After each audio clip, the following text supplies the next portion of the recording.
Every conflict in your marriage gives you a choice. Will you use it to deepen your connection and grow closer, or will you let it drive you further into resentment and disconnection? Today, we're diving into one of the most powerful tools that determines which path you take, the art of a real heartfelt apology.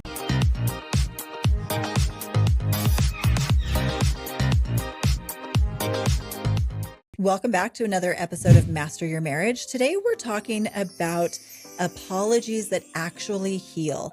And as Robert just said a moment ago, every conflict presents itself with two choices.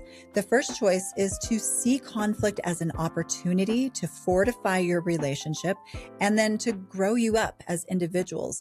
The other choice is to let that conflict drive you further into disconnection and further into resentment.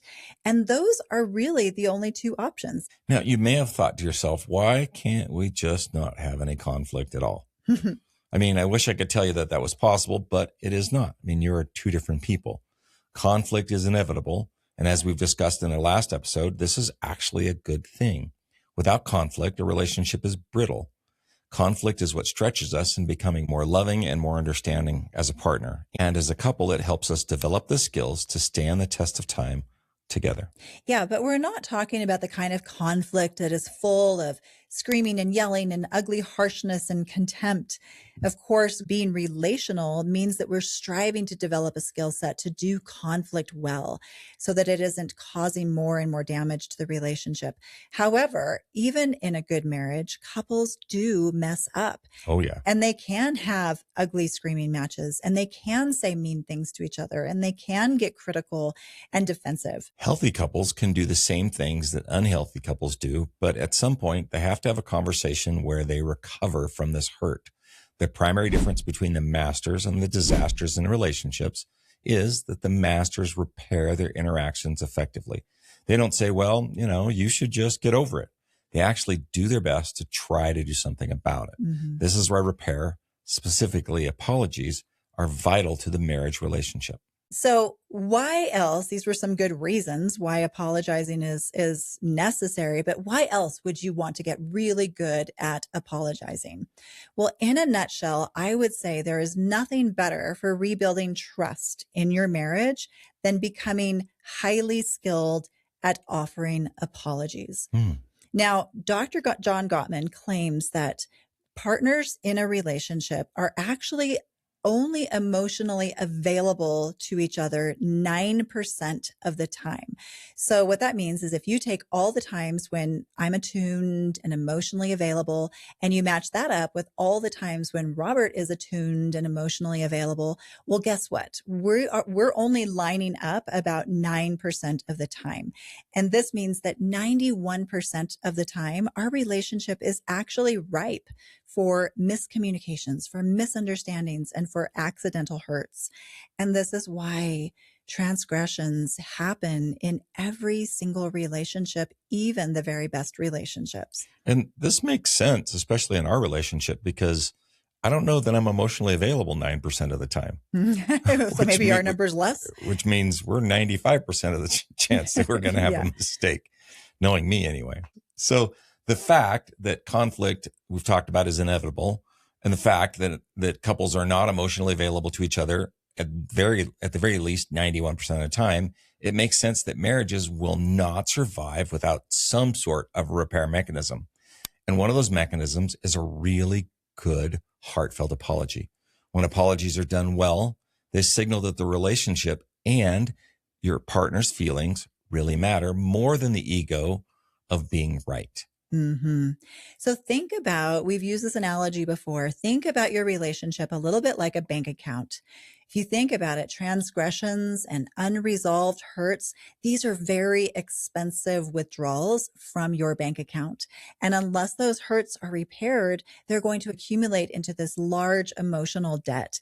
And this will inevitably cause trust to erode and for the relationship to deteriorate. And on the flip side, what are the payoffs of a relationship with this rich culture of repair? Well, let's list some of those.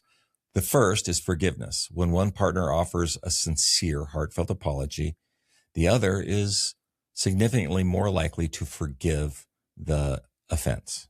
Exactly. Number two, another benefit of apologizing or having this rich culture of repair is that there will be reduced anger. Apologies are going to lower the stress levels for both people, which results in, of course, faster emotional recovery, but it's also going to produce warmer, more compassionate feelings towards each other over time. Number three, you're also going to create a different kind of culture in your relationship.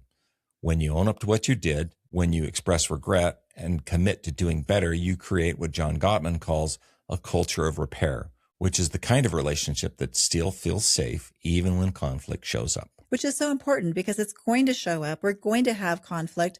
And so we want that conflict to be able to still feel safe in the presence of conflict. Yeah.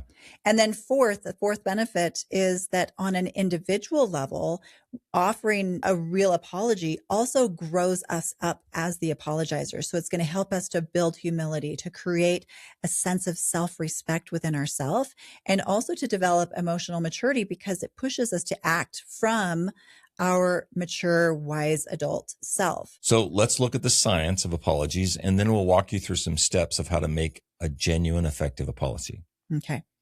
In 2015, there was a landmark review of 15 different studies, and the article was called Apologies in Close Relationships, a review of theory and research by Lewis, Parra, and Cohen. In the study, they looked at a couple of very important factors. One, are there predictors that can tell us when apologies are more likely to happen? Two, what makes an apology effective? And three, what are the outcomes of these apologies? So I want to jump in with talking about those predictors because it's actually something important, I think, to think about. So the research shows that repair is easier in healthy marriages. Makes sense. When couples are closer, when they have more empathy towards each other, they tend to apologize more readily. And they also perceive apologies that they receive as more sincere. So they're more likely to forgive and to forgive easily. But the opposite, and here's the rub, the opposite is also true. In unhealthy relationships where couples are more disconnected, they are less likely to offer apologies. And when apologies are offered, they're often dismissed or they're seen as insincere. And this all leads to fewer successful repairs and more accumulated hurt and further disconnection in the relationship. This can create this negative self-reinforcing cycle, or what researchers call a negative feedback loop. So an apology is more apt to be seen as fake. Therefore, repairs fail and resentment builds even more, leading to a relationship that drifts further and further apart. Right. So this makes sense, right? So if you think about a negative feedback loop, if conflict has been poorly managed in your relationship, and if you haven't been doing repairs, and if you haven't been doing apologies, then you're in a state of disconnection. And if you're in a state of disconnection, then those apologies, when they do happen, become less received. They're seen as fake. So it's really important to notice that you're in this negative feedback loop. However, the good news is that you can start to build a positive feedback loop. And you can do that by one, getting better at conflict, and two, by starting to make small repairs, which in turn is going to, again, add deposits to that emotional bank account. And that is going to increase the goodwill between you. And when you have goodwill, then apologies are going to begin to flow more naturally again, and they're going to land better. In the same landmark study, the authors found 5 key ingredients that make an apology effective. And so let's go over those. These are really important to think about when you are making an apology, that it includes these 5 elements. Right. So the first one is acknowledging the wrongdoing specifically. Mm-hmm. Second one is accepting responsibility. I like this one because I always say own your stuff. Mm-hmm. Right? Third is expressing genuine remorse. 4 is offering some form of restitution or repair. And 5th, promising to do your best not to repeat that same hurtful behavior. Yeah. And we're going to put all of this into a script for you at the end of this episode in a way that we're going to incorporate all 5 of these elements into an effective apology that we're going to teach you how to do really, really well. That is based on science, that's based on research. And when these elements are present, when you have them in an apology, it's going to be set up in such a way that forgiveness is going to be much more likely, and that restoration of your relationship and repair is going to be much more likely. I like the way Harriet Lerner puts it. She says that a good apology says, your experience matters. I see the pain that I caused, and I care enough to own it. I like that. I care enough to own it. Yeah. I don't think we shared anything with you that has been really mind-blowing to this point. All of this is very relationship common sense, but common sense, as we know, is often not very common. Even though we know the importance of apologies, why do we suck at them so much when we do it? And why do we not do it very well? Yeah. Well, a psychologist by the name of Tyler Okimoto conducted a study that was published in the European Journal of Social Psychology. He and his team found that when someone explicitly refuses to apologize, they often experience a temporary boost in self-esteem. They're going one up. What? A temporary boost of self-esteem? Yeah, I don't need to apologize to you. I don't apologize to the ant that I stepped on. So sounds one up. Yeah. Why does this happen? Because refusing to apologize, what they found in the research, actually gives a person a quick hit of power and control, which again is coming from that one up sort of grandiose position. And if you're a Terry Real fan like we are, yep. You might know this one-up position comes from our regressive mind. It's our adaptive child taking over, and it's not coming from our wise mind. It's actually indulgent. It's us indulging our ego, and that is often driven by our losing strategies as a way for us to avoid the pain or discomfort of responsibility or shame that we might feel for what we did, or maybe it's us trying to just avoid vulnerability in general. So instead, you protect your ego, but at the same time, you abandon the relationship. I love what Terry Real says. He says, you can either be right or you can be married, but you're probably not going to have both. And that temporary gain that you get from getting one up in the moment and refusing to apologize, it comes with devastating long-term costs to that relationship, to your relationship. And maybe even worse than refusing to apologize are the apologies that are so insincere that you might not have even apologized at all. So we're going to count these down. Here are our top 5 worst apologies. We're going to go from 5 to 1, saving the absolute worst one that I probably used in my life for the last. Number 5. I was just kidding. I didn't really mean it that way. Why is that bad? Yeah, this tells your partner that the feelings really are just an overreaction. And the result, they learn to doubt their own emotions. So a little bit of gaslighting there. It's, you did something harmful, but instead of owning it, you're just like, oh, I was just kidding. Yeah, right. You weren't kidding. Or I didn't really mean it that way. Or which just says you took it wrong. It's all on you. Yeah, it's your fault for taking it wrong. So number 4, again, we're counting these down. How about the grudging apology? Fine. I'm sorry. Are you happy now? Kind of delivered with a little sarcasm or a little eye rolling or a little contempt. So what this does is it turns the apology into kind of another attack. So instead of apologizing, you're actually attacking. And again, fine. I'm sorry. Are you happy now? That doesn't feel like an apology, does it? It really signals that you even just resent having to apologize at all. When you say it that way, I think of our 2 boys when they were, fighting when they were like 6 and 7 or 7 or 8 or 8 or 9. Yeah. And we're like, you guys need to apologize. I'm like, fine, I'm sorry. Like, fine. And somehow we let that fly, but because they're kids. Yeah. But I think about that.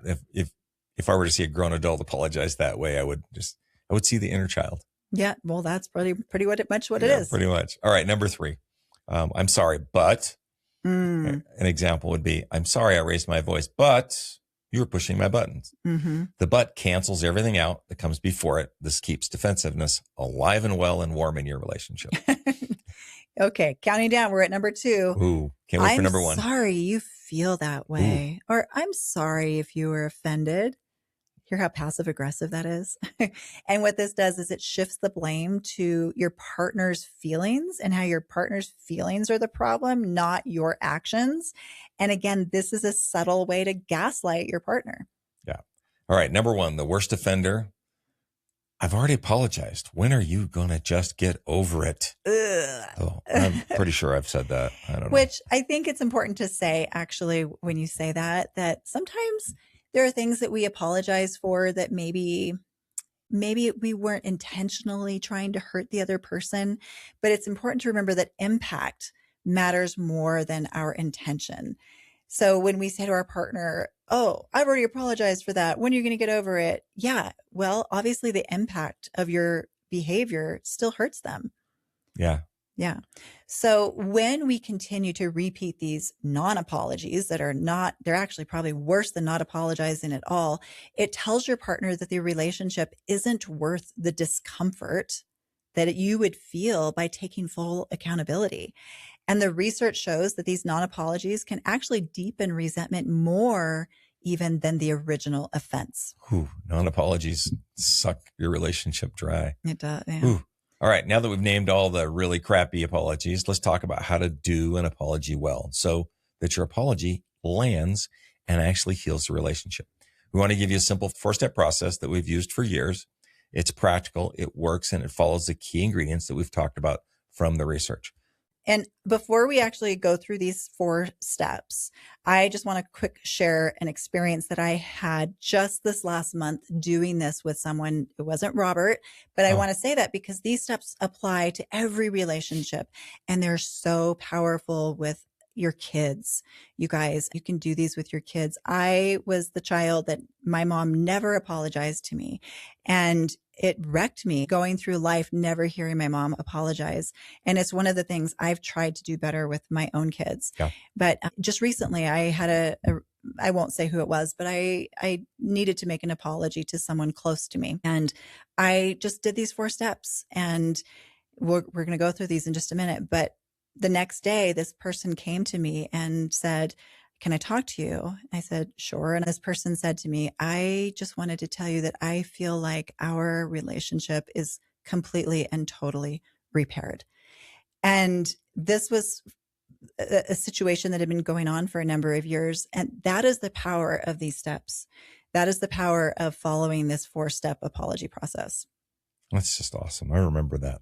Yeah. And you even said that it was the 4-step apology. And it sort of reminds me of the things that people say, like, we're actually out with some couples this weekend and they're like, "So what do you guys do? What is the thing?" And it's really hard. It's like a 5-second, how do you tell people what you do for couples in 5 seconds? And I always say we teach people how to have better conflict. Yeah. Yeah. And to own your crap. this is the heart of having better conflict, is having better repair. Exactly. Not really fighting better, not better fighting words, like them's is fighting words. It's really about having better repair and meaning in it. Okay. So here are the 4 steps. Step number 1, name the action that you did and the feeling that it caused in the other person. So you're going to say, "I'm sorry for," state the specific action which made you feel, and then state the emotion that you caused in the other person. And so what this does is it really takes ownership without any excuses or explanations or justifications. It just shows you really see what you did and the impact that you had on the other person. So we're going to go through a bunch of examples because I want you to hear the different emotions that you might cause in someone, the different types of things that you can apologize for. So we're going to go through these kind of one by one. All right. So, "I'm sorry for spending so much time on my phone during dinner, which made you feel ignored." So explain the action. Yep. And then I explained the feeling. Okay. "I'm sorry for interrupting you earlier, which made you feel disrespected."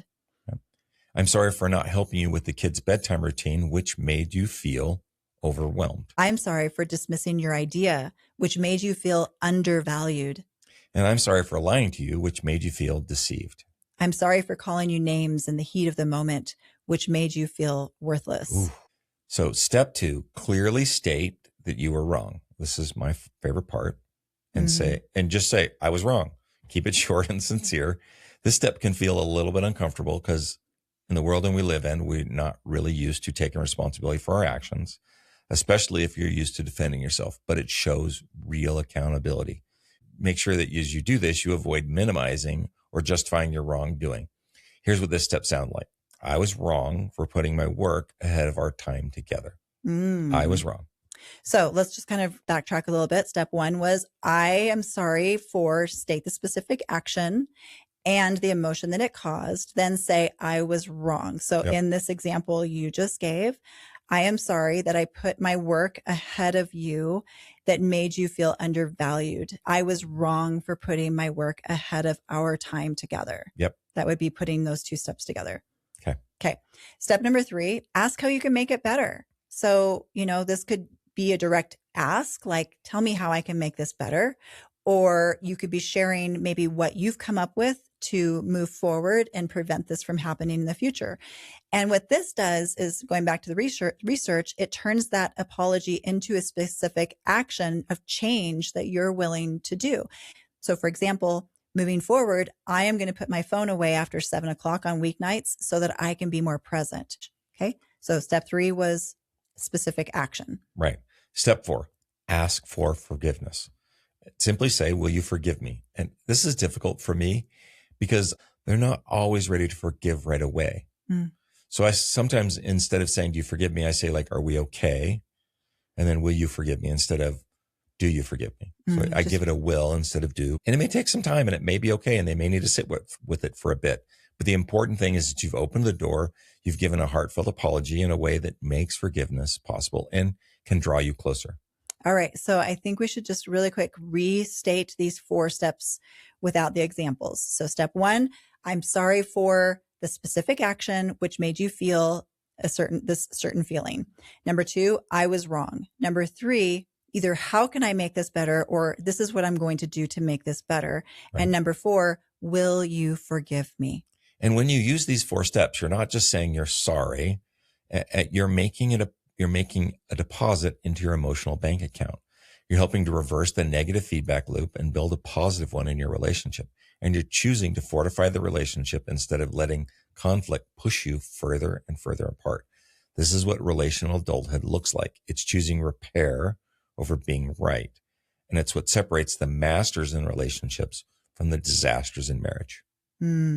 So our challenge to you this week is to try this 4-step apology the next time you mess up, because you will, and that's okay. We all do. And may I suggest that you do it without being asked to do so. Just look around at the things you did today that already you need to apologize for, and make an unsolicited apology. And just notice when you do how it feels in your body to take full responsibility for something. Notice what it does for the connection between you and your partner, and the goodwill that it creates and the trust that it rebuilds. Yeah. If you start practicing this, you'll then begin to create a rich culture of repair that John Gottman talks about, the kind of marriage that feels safe even when conflict shows up. Remember, every conflict gives you a choice. You can choose connection, you can choose growth, and you can choose repair. Thank you so much for spending this time with us today. If today's conversation resonated with you, we would love it if you would leave us a 5-star review. It really helps us to reach more people who might benefit from these insights. And of course, share the episode with anyone who you think it might help, because everyone deserves to be able to move through conflict with more skill and with more repair. Thanks for tuning in today. Take care of each other this week. Put each other first. It's the small things done often that make the greatest impact. Until next time.